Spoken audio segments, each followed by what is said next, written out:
This is your host Salim bin Mohammad Rafi, and here is my YouTube channel Zamir Universal. Today I am just going to give you a little overview about the repeat of Holocaust. The Holocaust of Palestinian people. This is Holocaust number 2. When I say number 2, there are a lot of doubts about number 1. And all we have is an album from which the videos and all sorts of things have been made, and you wonder who at a situation like that, when people are going to be executed and thrown into the gas chamber or incinerators, there was a cameraman who was taking pictures of these people and recorded. How much of it is true and how much of it is just a fiction and exaggerated to an extent that the whole world has been feeling pity for these people who are one of the cruelest people on earth. What is happening now and has been recorded in the form of video by numerous channels, although there has been a complete blackout on the media, and over 190 people from media have been murdered deliberately, directly, bullet going into their head or in the chest. And there hasn't been any hue and cry by CNN, by BBC, CBS, or by any of the main media in the whole world, both the European, American, and obviously there was only one the announcement, and that was the Jewish or Zionist television giving one side of the picture only. Now, how come that the resistance, the axis of resistance made it, and they showed the actual in live, in pictures, in video, the complete evidence of IDF being shot, IDF being trapped, IDF being killed.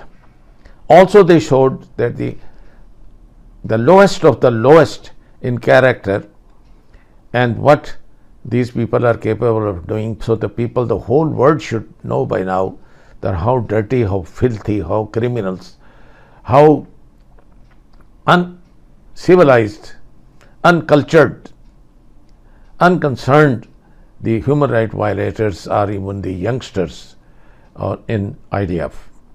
How they are wearing the nightgowns of Palestinian people, their homes they have destroyed and they robbed. How they are wearing their panties and nighties. They should be ashamed of die of shame. But you see them kissing each other and embracing each other, and they feel proud, and so that they have taken their clothes, they are helpless. How dare then they talk about their women, and they were, you know what they did. And if you look at what they did to the German women, how they did to the Russian women, how they did to the prisoners, how they raped them, how they humiliated them, that both the Americans, and all the allies.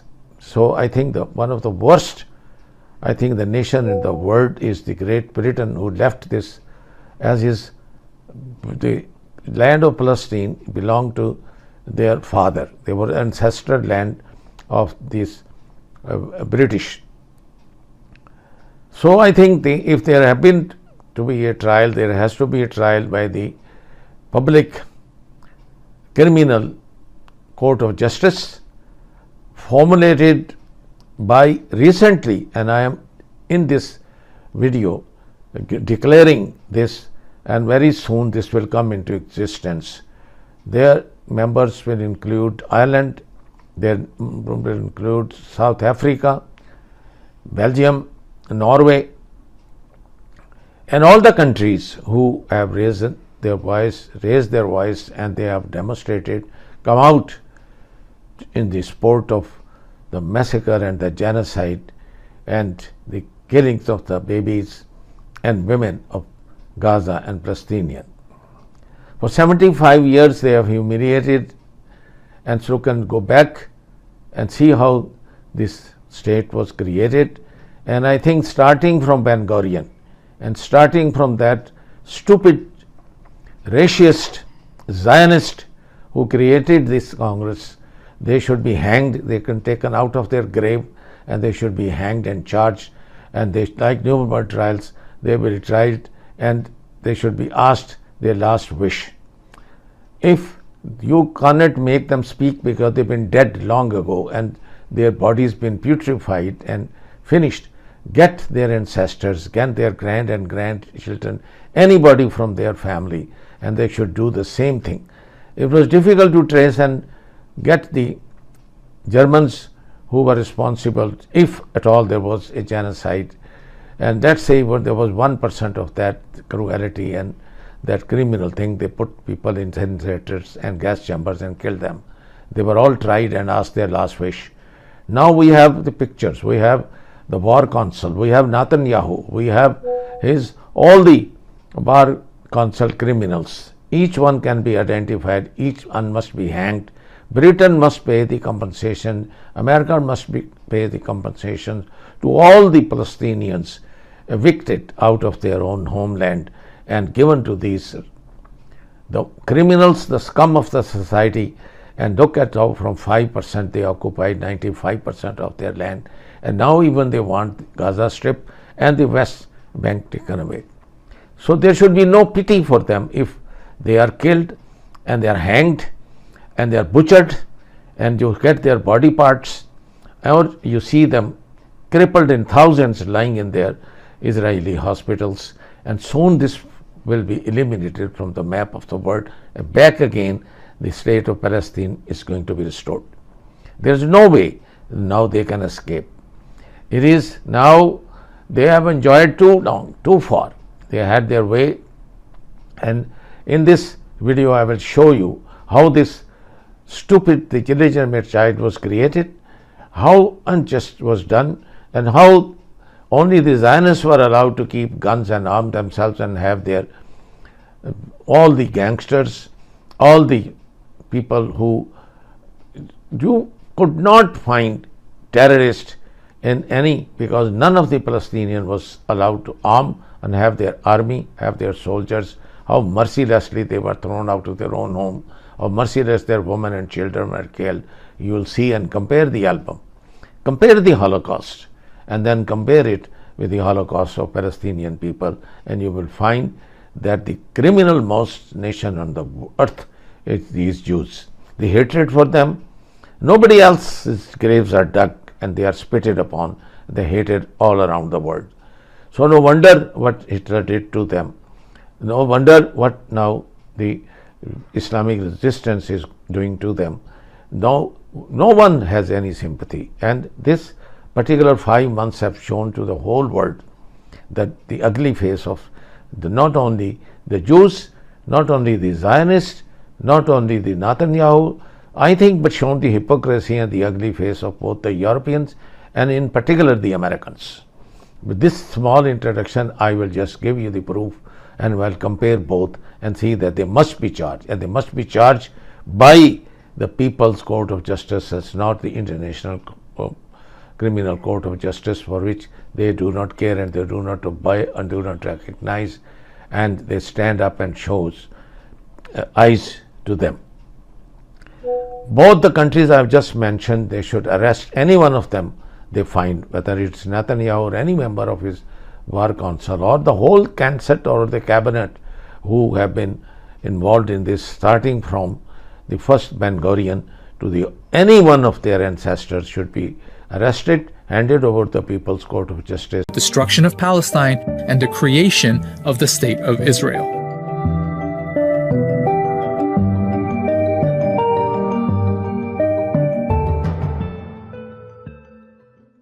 Let's start with the obvious question. Why were the British making promises about other people's countries? The short answer? Empire is one hell of a drug. This was World War I, and the British were making lots of promises. In addition to promising a Jewish homeland in Palestine, they promised Arab leaders independence if they rose up against Britain's enemy, the Ottoman Empire. The Arabs did. Hollywood even made a movie about it. Arabia's for the Arabs now. That's what I've told them anyway. That's what they think. That's why they're fighting. Oh, surely. A month after Balfour's letter, British troops took Palestine, ending 400 years of Ottoman rule. The people who lived there were Arabs, mostly Muslims, but there were Christian and Jewish minorities too. There was also a tiny number of European Jews who in the late 1800s had started building small colonies there. At a time when many Jews were suffering horrific persecution in Europe, they felt Palestine could be an escape. The idea of building up a Jewish presence in Palestine became known as Zionism, but it stayed a fringe movement among European Jews. Many of them felt they shouldn't have to leave their countries to avoid persecution. But Zionism as a political movement took a big step forward with an Austrian man called Theodor Herzl. And this guy is a very important name in this story. In 1896, he published Der Judenstaat, or in English, The Jewish State. In it, he said the only way for Jews to avoid Europe's anti-Semitism was not just to leave, but to have their own country. And Herzl didn't just write. The next year, he organized a conference in Basel, Switzerland, the first Zionist Congress. The attendees agreed on a program which sought, among other things, to establish a Jewish homeland in Palestine and promote Jewish settlement in Palestine. But the Palestinian people were never asked what they wanted or what independence would look like to them. Listen to what Balfour wrote to one of his colleagues. For in Palestine, we do not propose even to go through the form of consulting the wishes of the present inhabitants of the country. Instead, it was the Zionists who were consulted about what their vision for Palestine was. And so the mandate ended up incorporating not just the Balfour Declaration, but several clauses requiring Britain to ensure the establishment of a Jewish home in Palestine. British rule was very accommodating to the Zionist project. The Jewish community in Palestine grew with big waves of immigration. They had their own schools and factories and even their own militia, the Haganah, and they were led by the Polish-born David Ben-Gurion, the leader of their representative body, the Jewish Agency. To the Palestinians, it was clear that Britain wasn't delivering them independence. It was delivering their country to other people. In 1936, they went on strike. British forces tried to break the strike with arrests, torture, mass punishment, and executions. Leaders were exiled, weapons confiscated, and houses blown up. Palestinian fighters attacked British and Jewish targets, while British and Haganah forces would carry out joint raids on Palestinian villages. Something had to change. The British government sent a commission called the Peel Commission to figure it out, but their proposed solution was typical. Just draw another British line on the map, divide the country, give this part to the Jews and this part to the Palestinians, and make that part of Transjordan next door. Oh, and because the Palestinians were a majority in the country, 250,000 of them would have to be removed by force to make the Jewish state viable. Remember, these were the proposals that were meant to calm things down. Spoiler, they didn't. Instead, the revolt continued until 1939, by which time about 10% of Palestine's adult male population had either been killed, injured, arrested, or exiled. The British government really needed a solution. So, here comes another report. The Commission is studying the 20-year-old Jewish settlements in British-mandated Palestine. The 1939 White Paper created a conflict between the British and the Zionists for the first time, because it rejected partition and said the solution was for Palestine to gain independence within 10 years, with everyone living there sharing it together. Crucially, it also imposed severe limits on Jewish land purchases and immigration. To the Zionists, this felt like a betrayal. In response, some set off bombs across the country, killing dozens of Palestinians. But soon, everyone was distracted by something much bigger. More than 60 million people were killed in World War II, including 6 million Jews murdered in Nazi death camps. Jewish survivors fled Europe, with a large number of them trying to find safety in Palestine despite the British limit on Jewish immigration. This set off a more direct confrontation between the Zionists and the British, with Palestinians often targeted as well. The Zionists knew two things. Militarily, they were stronger than the Palestinians, and Britain was exhausted by World War II, so it wouldn't have the stomach to keep fighting in Palestine. They were right. In 1947, after 30 years of occupation, Britain announced it was quitting Palestine and asked the newly formed United Nations to clean up its mess. Alright, 1947 and 1948 are the most pivotal years in this story, so let's take a look at how things are lining up. During British rule, Jews had gone from 10% to 30% of the population, and owned about 6% of the land. Under Ben-Gurion's leadership, the Jewish Agency was pretty much functioning as a government for the Jewish community.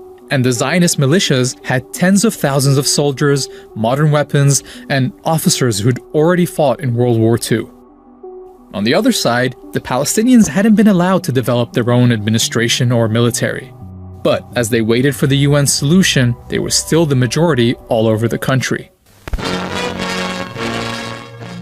In November 1947, the UN, then only made up of a fraction of the world's countries, voted to partition Palestine. This plan marked off 55% of the country for a Jewish state, but the UN never explained how it could be a Jewish state when half the people in its territory were Palestinian. To nobody's surprise, Palestinians, and in fact all Arabs, rejected the UN's plan. Ben-Gurion and the Zionist leadership accepted, but they saw an opportunity. With the British on the way out, the Zionists knew they would have the strongest military in Palestine. Their forces were instructed to seize more territory than they'd been awarded by the UN, and to do what was necessary to reduce the number of Palestinians in it. In cities like Haifa, the militia set off car bombs in Palestinian neighborhoods. They attacked villages and forced residents out. Haganah troops have driven the Arabs out of the beleaguered city, taking many prisoners. After inspecting parts of western Jerusalem that had been emptied of Palestinians, Ben-Gurion said, "In many Arab neighborhoods in the West, you do not see even one Arab. If we persist, it is quite possible that in the next 6 or 8 months there will be considerable changes in the country, and to our advantage." One of the events that helped speed up these changes took place on April 9th, 1948, when the village of Deir Yassin was attacked. A British government report to the United Nations describes the scene. 250 people were killed in circumstances of great savagery. Women and children were stripped, lined up, photographed, and then slaughtered by automatic firing. The story of what happened at Deir Yassin set off panic all over the country. As news spread, people fled, fearing they would be next. Historians have recorded dozens of similar massacres during this period. Each time, they would result in entire communities fleeing. תמיד הייתה הוראה של בן גוריון לגרש את האנשים משם. כבשנו את המקום, טרקטורים חרשו את המקום. חרשו. לא נשאר זכר של כפר. למה? לא רצו שתהיה, לא חזרה ולא זכר של המקום. By the time Britain ended its mandate on May 15th, 1948, 250,000 Palestinians had fled. The night before, David Ben-Gurion announced the founding of the State of Israel, with himself as its first prime minister. He was standing under a giant portrait of Herzl, 51 years after Herzl had predicted this very. Auschwitz-Birkenau was the largest extermination center created by the Nazis. It has become the symbol of the Holocaust and of willful radical evil in our time. The album you will see presented here is known as the Auschwitz album, and it is the only surviving visual evidence of the process of mass murder at Auschwitz-Birkenau. The album is unique. There is not a similar album of its kind disappear into the distance while I walked on with my father and the other men. I did not know that at that place, at that moment, I was parting from my mother and my sister forever. The selection process carried out by SS doctors and wardens took place 24 hours a day, 7 days a week, as train after train unloaded its human cargo. Most Jews were sent immediately to the left, to their death. The undressing rooms of the gas chambers were not sufficient for the masses of Hungarian Jews who arrived daily in the summer of 1944. They therefore had to wait until the undressing rooms were ready to absorb them. The common waiting place was the grove closest to the crematorium that would soon turn their bodies to ash. They were told to sit among the trees and wait for further instructions.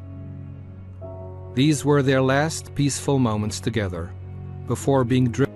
In the words of survivor and author Primo Levi, "For the first time we became aware that our language lacks words to express this offense, the demolition of a man. It is not possible to sink lower than this. Nothing belongs to us anymore. They have taken away our clothes, our shoes, even our hair.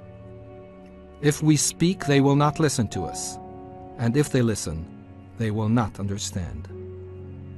They will even take away our name, and if we want to keep it, we will have to find in ourselves the strength to do so.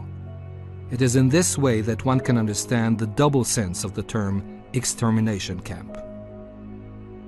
The work of sorting the possessions that the Jews brought with them to Auschwitz was done by Jewish prisoners who were forced to collect the packages and sort the items that would then be sent to the Reich. By the time the sorting was completed, most of the previous owners were already dead. No memory of the men, women, and children that were deemed valueless upon their arrival remains in camp records. This album is the sole witness to their fate. The Auschwitz album was discovered after the war by Lily Jacob, a survivor of the transport pictured here. Lily gave the album to Yad Vashem, where she knew that its tragic contents would be safeguarded for posterity and shared with generations to come. Universal television को subscribe करना ना भूलें। उसके बाद bell button पे click करें और अपने कमेंट्स के सेक्शन में अपने कीमती जो ख्यालात का इजहार जरूर